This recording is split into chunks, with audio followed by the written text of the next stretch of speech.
Class हम start करते हैं। आज के क्लास में हम देखने वाले एंशिएंट हिस्ट्री में मौर्य साम्राज्य के बारे में। जी हाँ, ये हमारा लेक्चर नंबर 2 होने वाला है, वीडियो नंबर पार्ट 2 है। इससे पहले हम 50 क्वेश्चन करा चुके हैं, उसका प्लेलिस्ट बना हुआ है, वहाँ जाकर विजिट कर सकते हैं। तो चलिए सेशन को स्टार्ट करते हैं। क्वेश्चन नंबर 1 क्या कह रहा है, ध्यान दीजिएगा। किस स्तूप के तोरण द्वार पर अशोक की बोधि वृक्ष पर तीर्थ यात्राओं का अंकन मिलता है? कहने का मतलब अशोक जो अपनी दो पत्नियों दो रानियों के साथ बोधि वृक्ष का जो यात्रा करता है तो उसे विवरण किस में मिलता है? तो सांची का स्तूप में मिलता है। याद रखिएगा, B is the correct answer. पूछेगा सांची का स्तूप कहाँ है, तो मध्य प्रदेश में है, ये भी याद रखिएगा। चलिए नेक्स्ट क्वेश्चन देखते हैं। क्वेश्चन नंबर 2 कह रहा है, चलिए इसमें तो क्वेश्चन नंबर 2 में तो आपका कथन दिया हुआ ही नहीं है। चलिए क्वेश्चन नंबर 3 देखते हैं। कह रहा है अशोक के शिलालेखों में प्रयुक्त भाषा है। याद रखिए, अशोक के शिलालेखों में प्रयुक्त भाषा है प्राकृतिक। कौन सी भाषा थी? प्राकृतिक थी, याद रखिएगा, B is the correct answer. अगर ब्राह्मी भी ऑप्शन में दे देगा तो भी आप फर्स्ट प्रेफरेंस रखिएगा प्राकृतिक पे। अगर प्राकृत नहीं रहेगा तब ब्राह्मी मारिएगा, B is the correct answer. चलिए नेक्स्ट क्वेश्चन देखते हैं। क्वेश्चन नंबर 4 का रहा है अशोक के स्तंभ पर कौन सी लिपि लिखी गई है?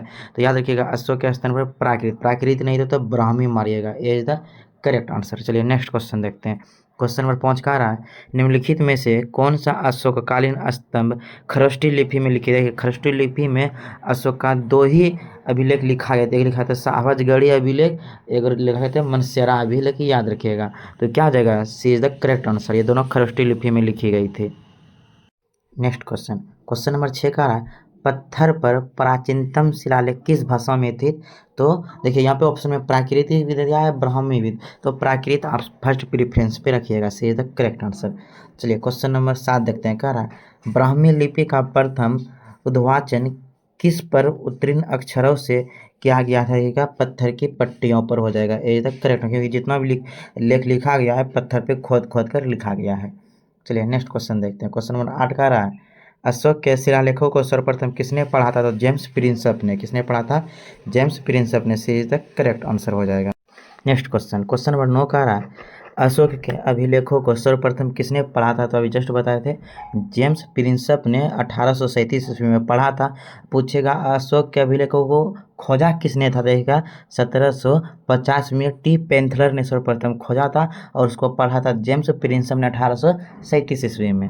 चलिए नेक्स्ट क्वेश्चन देखते हैं। कह रहा है ब्राह्मी लिपि को सर्वप्रथम किसने पढ़ा? तो यहाँ सुनिएगा, अगर पूछे अशोक का जितना भी अभिलेख है शिलालेख है सर्वाधिक भाषा जो किस भाषा में लिखा गया था, किस लिपि में? तो ब्राह्मी लिपि में ही लिखा गया था, जिसको पढ़ा था जेम्स प्रिंसप ने, याद रखिएगा। तो क्या जाएगा? D is the correct answer. Next question कह रहा है अशोक के शिलालेखों को पढ़ने वाला प्रथम अंग्रेज कौन था? तो जेम्स प्रिंसप था, D is the correct answer.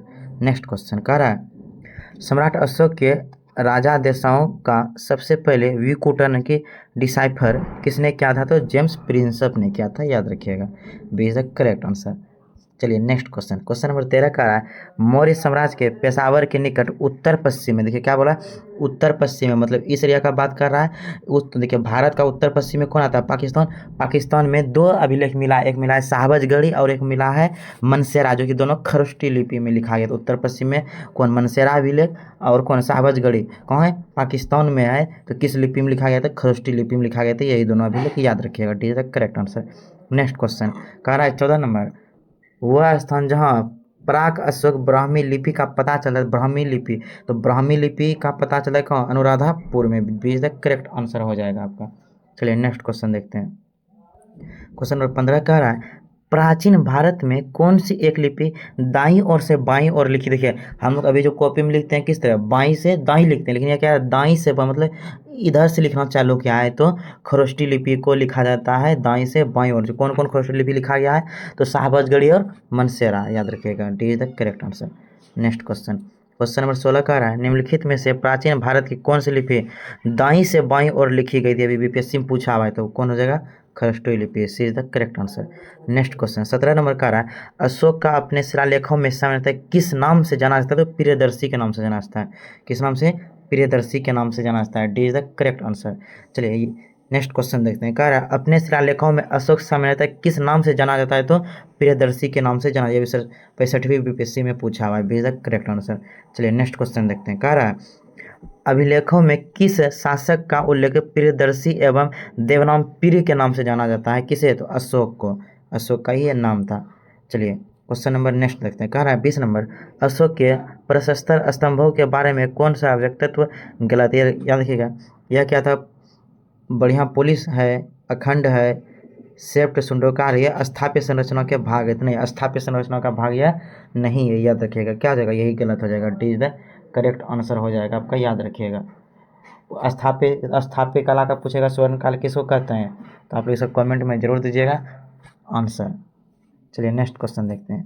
कह रहा है 21 नंबर, किस उभारदार मूर्ति शिल्प शिलालेखों में अशोक के प्रशस्त रूप चित्र के साथ रानियों अशोक उल्लेखित है। तो रानियों अशोक किस में उल्लेखित है, तो कंगनहल्ली, किसमें, कंगनहल्ली में उल्लेखित है। रानियों अशोक का रानी यानी राजा, अशोक के राजा जो है यानी कि रानी, उसका उल्लेख किया गया है कंगनहल्ली में। कंगनहल्ली के कुलबर्गी जिले में भीमा नदी के किनारे कंगनहल्ली स्थित है। ये क्या है, बौद्ध स्तूप है, याद रखिएगा। चलिए नेक्स्ट क्वेश्चन देखते हैं। क्वेश्चन नंबर 22 कह रहा है, निम्नलिखित में से किस एक अभिलेख में अशोक के व्यक्तिगत नाम का उल्लेख किया गया है। तो एक अशोक का 4 अभिलेखों में अशोक का व्यक्तिगत नाम का उल्लेख किया गया। कौन कौन हो जाएगा, मौस्की हो जाएगा, गुर्जर हो जाएगा, उद्गोलन हो जाएगा। ये सब में अशोक का वास्तविक यानी कि रियल नाम का चर्चा किया गया। क्या हो जाएगा, मौस्की अभिलेख में। D is the correct answer. चलिए नेक्स्ट क्वेश्चन देखते हैं। कह रहा है 23 नंबर, निम्नलिखित अभिलेखों में से किस अभिलेख में अशोक नाम उल्लेखित है। तभी जस्ट बताए थे, मौस्की, गुर्जर, उद्गोलन, ये सब में क्या जाएगा, D is the correct answer. Next question कह रहा है 24 नंबर, निम्नलिखित अभिलेखों में से किसमें अशोक का नामोल्लेख उल्लेख हुआ है। तो किसमें, गुर्जर अभिलेख में। यह भी यूपी पीसीएस में पूछा हुआ है, ये इज द करेक्ट आंसर। चलिए नेक्स्ट क्वेश्चन देखते हैं। कह रहा है अशोक का रोमनदई स्तंभ संबंधित है। तो अशोक का रोमनदई स्तंभ किससे संबंधित है, तो बुद्ध के जन्म से संबंधित है। पूछेगा रोमनदई के स्तंभ अभिलेख कहाँ है, नेपाल में है, याद रखिएगा। चलिए नेक्स्ट क्वेश्चन देखते हैं। क्वेश्चन नंबर 26 का रहा है, गुर्जर लघु शिलालेख जिसमें अशोक का उल्लेख किया गया है कहाँ स्थित है। तो गुर्जर अभिलेख कहाँ स्थित है, याद रखिएगा, मध्य प्रदेश में स्थित है। मध्य प्रदेश ऑप्शन में है ही नहीं, है मध्य प्रदेश के दतिया में, मध्य प्रदेश के दतिया में है। कौन सा अभिलेख, गुर्जर अभिलेख, जिसमें कि अशोक का रियल नाम का चर्चा किया गया, वास्तविक नाम का। चलिए नेक्स्ट क्वेश्चन देखते हैं।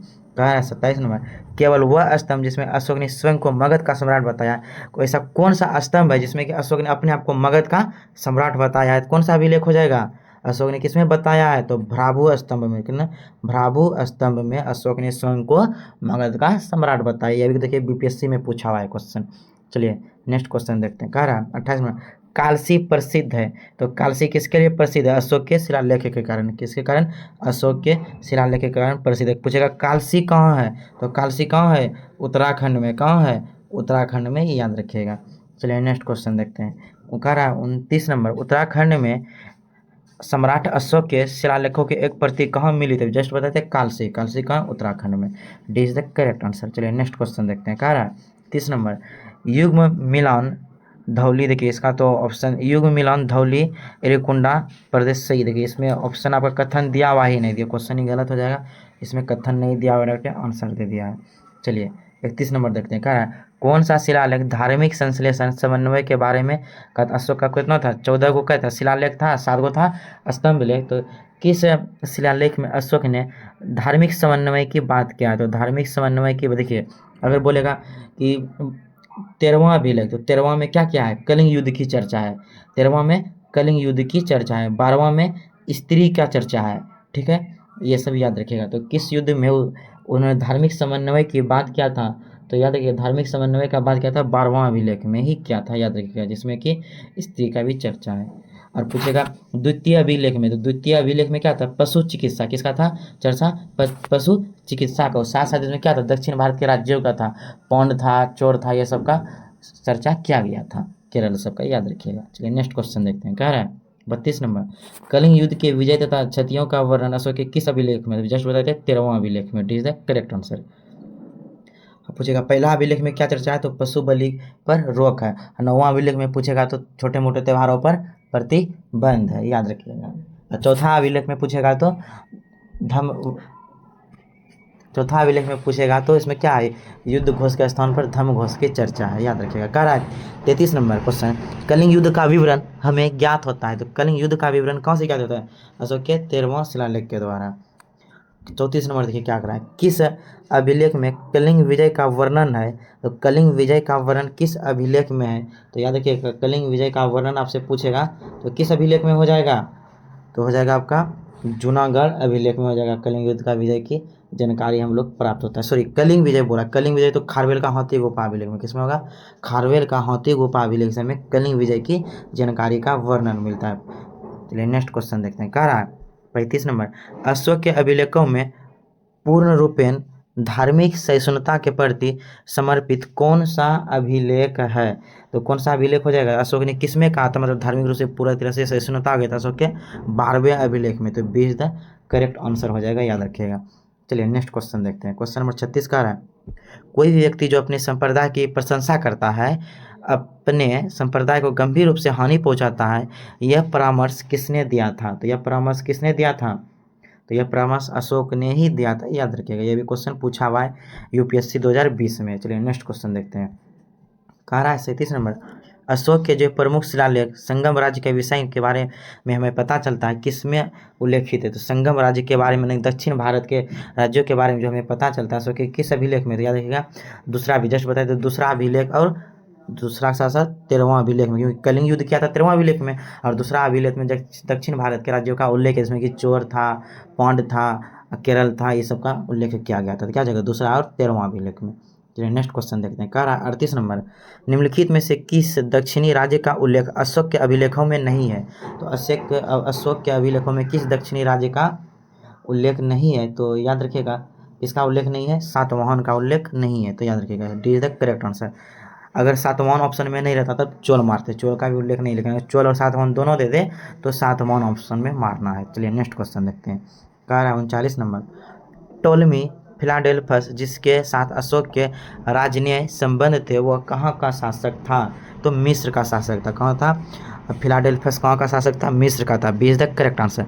चलिए नेक्स्ट क्वेश्चन देखते हैं। कह रहा है 40 नंबर, अशोक का समकालीन तुरमय कहाँ का राजा था? अशोक के जो समकालीन था तुरमय, तुरमय कहाँ का राजा था? तो याद रखिएगा, तुरमय भी मिस्र का राजा था। कहाँ का था?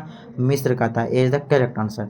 चलिए नेक्स्ट क्वेश्चन देखते हैं। कह रहा है 41 नंबर, किस राजवंश के शासकों के सुदूर देशों जैसे सीरिया एवं मिस्र के साथ राजकीय संबंध था? तो किसका था राजकीय संबंध? तो था मौर्य वंश का। किसका था? मौर्यों का। जब बताए थे मिस्र का किसका था? तुरमय का था। फिलाडेल्फस के, ये सबके साथ अच्छा संबंध था मौर्य का। चलिए क्वेश्चन नंबर 42 देखते हैं। कह रहा है अशोक के धर्म का मूल संदेश क्या है? तो अशोक के धर्म का मूल संदेश क्या है? शांति है। क्या है? शांति है, अहिंसा है, बड़ों का सम्मान करना, धार्मिक। तो इसमें क्या आ जाएगा? सभी हो जाएगा। ये सभी जो है अशोक का क्या था? धर्म का मूल संदेश है। शांति बना कर रखना, अहिंसा करना है, मतलब हिंसा नहीं करना है, बड़ों का सम्मान करना, धार्मिक सहनशीलता बनना है। नेक्स्ट क्वेश्चन देखते हैं। 43 नंबर का रहा है, अशोक के किस अभिलेख में पारंपरिक अवसरों पर पशु बलि पर रोक लगाई गई? अशोक के किस अभिलेख में? द्वितीय अभिलेख में। द्वितीय तो ऑप्शन में है ही नहीं, जब द्वितीय ऑप्शन में नहीं रहेगा तब आपको 5वां अभिलेख मारना होगा। तो क्या जाएगा? 5वां स्तंभ लेख। क्या जाएगा? स्तंभ लेख हो जाएगा, शिलालेख नहीं। 5वां अभिलेख, शिलालेख बोलेगा तो द्वितीय शिलालेख में, द्वितीय शिलालेख नहीं रहेगा तब स्तंभ बोलेगा, स्तंभ लेख में 5वां हो जाएगा। B is the correct answer. तो चलिए आज को वीडियो को यहीं पे रोकते हैं। इसी साथ वीडियो को लाइक कर दीजिए, शेयर कर दीजिए, सब्सक्राइब कर दीजिए और दोस्तों में शेयर भी कर दीजिए। Thank you so much. मिलते हैं नेक्स्ट वीडियो में। Bye bye.